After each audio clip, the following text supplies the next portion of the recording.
Healing codes ಅಂದರೆ ಏನು, ಹೇಗೆ ನಾವು ಯೂಸ್ ಮಾಡಬೇಕು, ಅದನ್ನು ಯಾವ ಕೈಯಲ್ಲಿ ಬರ್ಕೊಬೇಕು, ಯಾವ ಕಲರಲ್ಲಿ ಬರ್ಕೊಬೇಕು. ನಮ್ಮಲ್ಲಿ ಎಲ್ಲ ಒಂದು ಪೇನ್ಫುಲ್ ಮೆಮೊರಿ ಇರುತ್ತೆ, ಇಂಟರ್ನಲ್ ಸ್ಟ್ರೆಸ್ ಕ್ರಿಯೇಟ್ ಆಗುತ್ತೆ. ನೋಡಿ, ಯಾವಾಗ ಬಾಡಿಲಿ ಇಂಟರ್ನಲ್ ಸ್ಟ್ರೆಸ್ ಕ್ರಿಯೇಟ್ ಆಗುತ್ತೋ ಆವಾಗ ಡಿಸೀಸ್, ಪೇನ್ ಬಂದರು ಇಲ್ಲ ತಲೆನೋವು ಬಂದರು ಜಲ್ದಿ ಹೋಗ್ಲಿ ಅಂತಲೇ ನಾವು ಎಲ್ಲರೂ ಎಕ್ಸ್ಪೆಕ್ಟ್ ಮಾಡೋದು. ಹೀಲಿಂಗ್ ಕೋಡ್ಸ್ದು ಕಾನ್ಸೆಪ್ಟ್ ಏನು ಮತ್ತೆ ಇನ್ನೊಂದ್ಸಲಿ ಎಲ್ಲಿ ಕೈಯಲ್ಲಿ ಬರಬೇಕು ನೋಡಿ. ಯಾವಾಗಲೂ ನಮ್ಮ ನಾನ್ ಡಾಮಿನೆಂಟ್ ಹೆಡೇಕ್ ಅನ್ನೋದು ಎಲ್ಲರಿಗೂ ಕಾಮನ್ ಆಗಿ ಇರೋದು ಇಶ್ಯೂ. ಸೊ ಈ ಹೆಡೇಕ್ಸ್ ಕಾಮನ್ ಆಗಿ ಇರೋರಿಗೆ ನೀವೇನು ಮಾಡ್ಬೋದು ಅಂತಂದರೆ, ಬಾಡಿ ಪೇನ್ ಬಂದರು ಇಲ್ಲ ತಲೆನೋವು ಬಂದರು ಜಲ್ದಿ ಹೋಗ್ಲಿ ಅಂತಲೇ ನಾವು ಎಲ್ಲರೂ ಎಕ್ಸ್ಪೆಕ್ಟ್ ಮಾಡೋದು. ನೋಡಿ, ಏನಾಗುತ್ತೆ ಅಂತಂದರೆ, ಇದು ಬರ್ಕೊಂಡ್ರೆ ಏನಾಗ್ಬಿಡುತ್ತೆ, ಇದು ಬರ್ಕೊಂಡ್ರೆ ವರ್ಕ್ ಆಗುತ್ತಾ, ವರ್ಕ್ ಆಗಲ್ವಾ. ನೋಡಿ, ಏನೇ ಮಾಡಿದ್ರು ನಾವು ಒಂದು ಟ್ರಸ್ಟಿಂದ ಮಾಡಬೇಕು.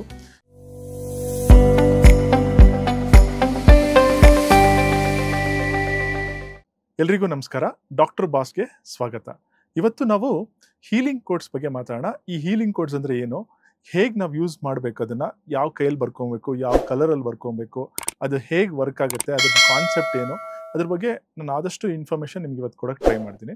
ನೋಡಿ, ಈ ಹೀಲಿಂಗ್ ಕೋಡ್ಸ್ ಕಾನ್ಸೆಪ್ಟ್ ಇಲ್ಲ ಥಿಯರಿ ಅಂತ ಏನು ಅಂತಂದರೆ ನೋಡೋಕೆ ಹೋದಾಗ ನಮ್ಮಲ್ಲಿ ಎಲ್ಲ ಒಂದು ಪೇನ್ಫುಲ್ ಮೆಮೊರಿ ಇರುತ್ತೆ, ಇಲ್ಲ ನಮ್ಮ ಹತ್ರ ಒಂದು ಎಮೋಷನ್ಸ್ ಇರುತ್ತೆ. ಇದೆಲ್ಲ ಸೆಲ್ಲಲ್ಲಿ ಮತ್ತು ನಮ್ಮ ಎನರ್ಜಿ ಫೀಲ್ಡ್ ಆಫ್ ಅವರ್ ಬಾಡಿಯಲ್ಲಿ ಸ್ಟೋರ್ ಆಗುತ್ತೆ. ಇದು ಏನಾಗುತ್ತೆ ಅಂದರೆ, ಈ ಇನ್ಕರೆಕ್ಟ್ ಮೆಮೊರೀಸ್ ಏನಾಗುತ್ತೆ ಅಂತಂದರೆ ನಮಗೆ ಇಂಟರ್ನಲ್ ಸ್ಟ್ರೆಸ್ ಕ್ರಿಯೇಟ್ ಆಗುತ್ತೆ. ನೋಡಿ, ಯಾವಾಗ ಬಾಡಿಲಿ ಇಂಟರ್ನಲ್ ಸ್ಟ್ರೆಸ್ ಕ್ರಿಯೇಟ್ ಆಗುತ್ತೋ ಆವಾಗ ಡಿಸೀಸ್. ನೋಡಿ, ಈ ಡಿಸೀಸ್ನ ನೀವು ನೀಟಾಗಿ ನೋಡೋಕೆ ಹೋದಾಗ the body is not at ease, dis ಮತ್ತು ಈಸ್ ಅಂದಾಗ which means the body is not at ease. ಈ ಸ್ಟ್ರೆಸ್ಸು ಮತ್ತು ಡಿಸೀಸ್ಗೆ ಕನೆಕ್ಷನ್ ನಾವು ನೋಡೋಕೆ ಹೋದಾಗ ಏನಾಗುತ್ತೆ ಅಂದರೆ, ನಮ್ಮ ಬಾಡಿಲಿ ಆನ್ಗೋಯಿಂಗ್ ಸ್ಟ್ರೆಸ್ ಏನು ಮಾಡುತ್ತೆ ಅಂದರೆ ನಮ್ಮ ನರ್ವಸ್ ಸಿಸ್ಟಮ್ನ ಒಂದು ಫೈಟ್ ಮಾಡಿಸ್ತಾ ಇರುತ್ತೆ. ಒಂಥರ ಫೈಟ್ ಮೋಡ್ ಇಲ್ಲ ಫ್ಲೈಟ್ ಮೋಡ್ ಅಂತ ನಾವು ಹೇಳ್ತೀವಿ. ಇದು ಸಪ್ರೆಸ್ ಆದಾಗ ಈ ಇಮ್ಯೂನ್ ಸಿಸ್ಟಮ್ ಏನು ಮಾಡುತ್ತೆ, ಈ ಬಾಡಿನ ಅಫೆಕ್ಟ್ ಮಾಡುತ್ತೆ. ಆಯಿತಾ? ಸೊ ಅವಾಗ ಏನಾಗುತ್ತೆ ಅಂತಂದರೆ, ಯಾವಾಗ ನಾವು ಹೀಲಿಂಗ್ ಕೋಡ್ಸ್ನ ಒಂದು ಕ್ವಾಂಟಮ್ ಲೆವೆಲಲ್ಲಿ ಹಾಕೊತಿರೋ ಆ body ability to heal naturally ಅಂತ ಒಂದು ಕಾನ್ಸೆಪ್ಟ್ ನಾವು ಹೇಳ್ತೀವಿ.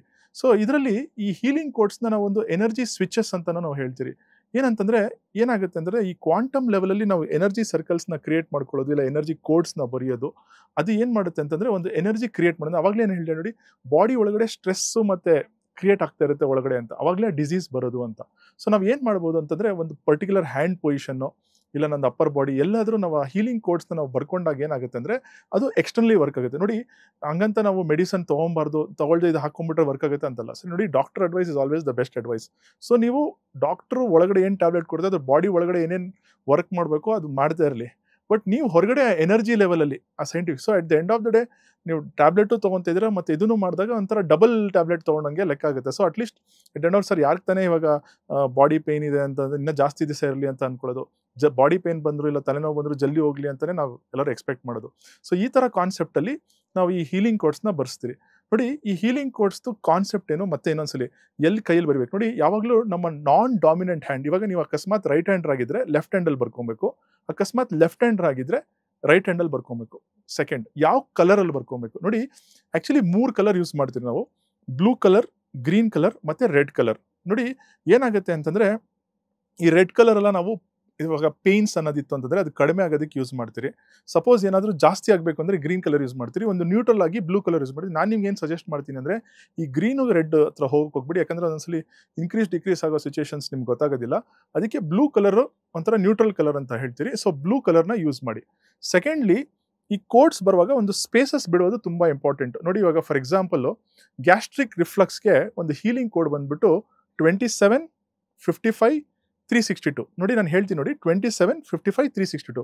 ನೀವು ಬರ್ಕೊಳ್ಳುವಾಗ ಏನು ಮಾಡಬೇಕು ಅಂದರೆ 27 ಆದಮೇಲೆ ಸ್ವಲ್ಪ ಸ್ಪೇಸ್ ಕೊಡಬೇಕು, 55 ಆದಮೇಲೆ ಸ್ವಲ್ಪ ಸ್ಪೇಸ್ ಕೊಡಬೇಕು, 362 ಆದಮೇಲೆ ಸ್ವಲ್ಪ ಸ್ಪೇಸ್ ಕೊಡಬೇಕು. ನೋಡಿ, ನಾನು ಇವಾಗ ಕೈ ನೋಡಿ, ಇವಾಗ ಇಲ್ಲಿ ನನ್ನ ಕೈ ತೋರಿಸಿದ್ದೀನಿ ನಿಮಗೆ, ಇಲ್ಲಿ ನಾನು ಬರ್ಕೊಂಡಿದ್ದೀನಿ ನೋಡಿ.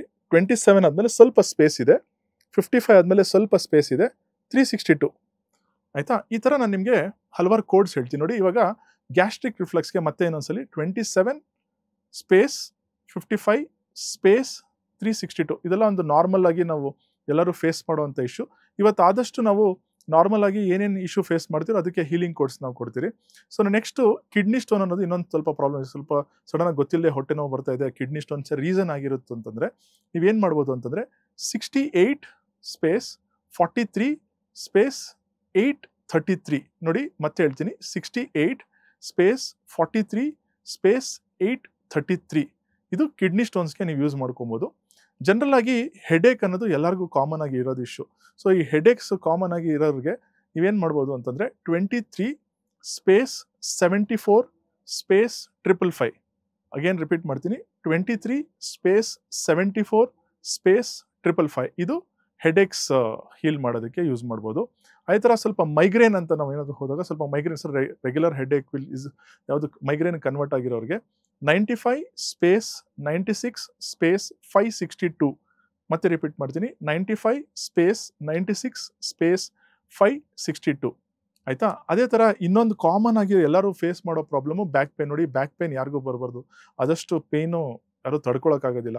ಸೊ ಬ್ಯಾಕ್ ಪೇನ್ ಅವ್ರಿಗೆ 71/81/533 ರಿಪೀಟ್ ಮಾಡ್ತೀನಿ 71/81/533 ಇದು ಬ್ಯಾಕ್ ಪೇನ್ ಇನ್ ಜನರಲ್.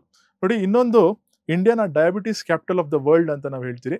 ಈ ಡಯಾಬಿಟಿಸ್ ಇರೋರಿಗೆ 07/43/131 ಇನ್ನೊಂದ್ಸಲ ರಿಪೀಟ್ ಮಾಡ್ತೀನಿ, ಡಯಾಬಿಟಿಸ್ ಇರೋರಿಗೆ 07/43/131 ಆಯಿತಾ. ಇನ್ನೊಂದು ಕಾಮನ್ ಆಗಿರೋ ಇಶ್ಯೂ ಇನ್ಸಾಮ್ನಿಯಾ, ಸ್ಲೀಪ್ ಡಿಸಾರ್ಡರ್ ಅಂತ ನಾವೇನು ಹೇಳ್ತೀರಿ. ಸೊ ಅದಕ್ಕೆ 11/21/495 ಅಗೇನ್ ರಿಪೀಟ್ ಮಾಡ್ತೀನಿ 11/21/495 ಇದು ಇನ್ಸಾಮ್ನಿಯಾಗೆ. ಅದೇ ಥರ ಹೈ ಬಿ ಪಿ ಇರೋರಿಗೆ 88/63/292 ಇನ್ನೊಂದ್ಸಲ ರಿಪೀಟ್ ಮಾಡ್ತೀನಿ 88/63/292 ಇದು ಹೈ ಬಿ ಪಿ ಇರೋರಿಗೆ. ನೋಡಿ, ಇವಾಗ ಲಾಸ್ಟಲ್ಲಿ ಒಂದು ಇಶ್ಯೂ ಇರೋದು ಹಾರ್ಟ್ ಅಟ್ಯಾಕ್ ಅನ್ನೋದು. ನೋಡಿ, ಇವಾಗ ಹಾರ್ಟ್ ಅಟ್ಯಾಕ್ ನಮ್ಗೆ ಯಾರಿಗೆ ಯಾವಾಗ ಆಗುತ್ತೆ ಅನ್ನೋದು ನಮ್ಗೆ ಗೊತ್ತಿಲ್ಲ. ಬಟ್ ಅಕಸ್ಮಾತ್ ಯಾರಿಗಾದ್ರೂ ಹಾರ್ಟ್ ಅಟ್ಯಾಕ್ ಪ್ರೋನ್ ಇತ್ತು ಅಂತಂದರೆ ನಮಗೆ ಇವಾಗ ಡಾಕ್ಟರ್ ಏನಾದರೂ ಹಾರ್ಟ್ ಅಟ್ಯಾಕ್ ಆಗ್ಬೋದು, ಇಲ್ಲ ಬ್ಲಾಕೇಜಸ್ ಆಗಿದೆ ಅಂತಾರೆ, ಅಂಥವ್ರು ಇದನ್ನು ರೆಗ್ಯುಲರ್ ಆಗಿ ಬರ್ಕೊಳ್ಳಿ 98/88/119 ಅಗೇನ್ ರಿಪೀಟ್ ಮಾಡ್ತೀನಿ 98/88/119. ನೋಡಿ, ಇವಾಗ ಇಷ್ಟೆಲ್ಲ ಕೋಡ್ಸ್ ಹೇಳಿದ್ದೀನಿ. ಒಂದು ಸಿಂಪಲ್ ಆಗಿ ಒಂದು ಲಾಸ್ಟ್ ಒಂದು ಕಾನ್ಸೆಪ್ಟ್ ಹೇಳ್ತೀನಿ. ನೋಡಿ ಏನಾಗುತ್ತೆ ಅಂತಂದರೆ, ಇದು ಬರ್ಕೊಂಡ್ರೆ ಏನಾಗ್ಬಿಡುತ್ತೆ, ಇದು ಬರ್ಕೊಂಡ್ರೆ ವರ್ಕ್ ಆಗುತ್ತಾ, ವರ್ಕ್ ಆಗಲ್ವಾ. ನೋಡಿ, ಏನೇ ಮಾಡಿದ್ರು ನಾವು ಒಂದು ಟ್ರಸ್ಟಿಂದ ಮಾಡಬೇಕು. ಇದು ಇನ್ನೊಂದು ಸೈಂಟಿಫಿಕ್ ಆಗಿ ವರ್ಕ್ ಮಾಡಬೇಕು ಅಂತ ಕಾನ್ಸೆಪ್ಟ್ ಹೇಳ್ಬೇಕಂದ್ರೆ, ಈ ರೇಖಿ ಕಂಡುಹಿಡಿದವರೇ ಈ ಹೀಲಿಂಗ್ ಕೋಡ್ಸ್ನ ಕಂಡುಹಿಡಿದಿರೋದು. ನಿಮಗೆ ರೇಖಿ ಹೇಗೆ ವರ್ಕ್ ಆಗುತ್ತೆ ಅಂತ ಗೊತ್ತಾದರೆ ಈ ಹೀಲಿಂಗ್ ಕೋಡ್ಸ್ ಹಾಗೆ ಒಂದು ಎನರ್ಜಿ ಸರ್ಕಲ್ ಥರ ವರ್ಕ್ ಆಗುತ್ತೆ. ನೋಡಿ, ಏನೇ ಮಾಡಿದ್ರು ನಾವು 21 ಡೇಸ್ ಮಾಡಿ ಟ್ರೈ ಮಾಡೋದು ಒಂದು ಹ್ಯಾಬಿಟು. ನೀವು ಟ್ರೈ ಮಾಡಿ ನೋಡಿ, 21 ಡೇಸ್ ಅದು ವರ್ಕ್ ಮಾಡುತ್ತೆ. ಡೆಫಿನೆಟ್ಲಿ ನಿಮ್ಗೆ ಅದೊಂದು ರಿಸಲ್ಟ್ ಸಿಗುತ್ತೆ. ಏನೇ ಮಾಡೋದು ಒಂದು ಟ್ರಸ್ಟ್ ಮಾಡೋದು ಒಂದು ಇಂಪಾರ್ಟೆಂಟ್ ಕಾನ್ಸೆಪ್ಟು. ಆ ಟ್ರಸ್ಟ್ ಇರಲಿ, ಈ ಕೋಡ್ಸ್ ಯೂಸ್ ಮಾಡ್ಕೊಳ್ಳಿ, ಡೆಫಿನೆಟ್ಲಿ ನಿಮಗೆ ಲೈಫಲ್ಲಿ ಸಕ್ಸಸ್ ಆಗೇ ಆಗುತ್ತೆ. ಈ ಹೀಲಿಂಗ್ ಕೋಡ್ಸ್ ಯೂಸ್ ಮಾಡ್ಕೊಂಡು ನಿಮ್ಮ ಪೇಯ್ನ್ಸು ಇಲ್ಲ ಡಯಾಬಿಟಿಸ್ ಇಶ್ಯೂ, ನೋಡಿ ಡಯಾಬಿಟಿಸ್ ಹೋಗ್ಬಿಡುತ್ತೆ ನಂಬರ್ ಹಾಕೊಂಡ್ರೆ ಇಲ್ಲ, definitely at least it help in controlling. ಆಯಿತಾ, ತಲೆನೋವು ಹೋಗುತ್ತಾ, as at least to an extent ಕಡಿಮೆ ಆಗುತ್ತೆ. ನೀವು ಡೆಫಿನೆಟ್ಲಿ ನಿಮ್ಮ ರಿಸಲ್ಟ್ಸ್ ಬಂದೇ ಬರುತ್ತೆ.